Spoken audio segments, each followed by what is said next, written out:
Hey everyone, welcome back to our channel. Today I'm gonna show you how to use Google Lens on Android.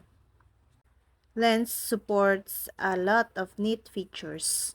You might be surprised by how useful it can be. It has integrated Google Translate support and identifies objects in the real world. Here are a few things you can do with Google Lens. Identify plants, animals, and objects using visual recognition. Add event details from flyers to your calendar. Scan barcodes and find where you can buy a product.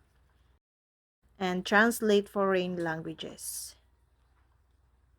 The Google Lens app is the most straightforward way to access the tool. Here is the recommended approach for Android users.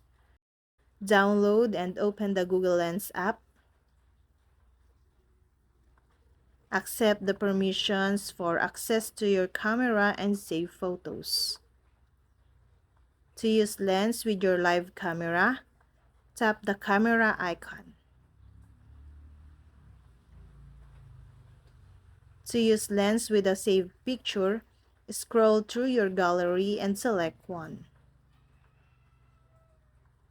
You don't need to download the Lens app from the Google Play Store to use the tool on Android, but it's a good idea for simplicity. Downloading the app is recommended for users who want to access Lens from their home screen. And that's all. I hope this video helped you guys. For more videos, subscribe to our YouTube channel. Thank you for watching. See you again.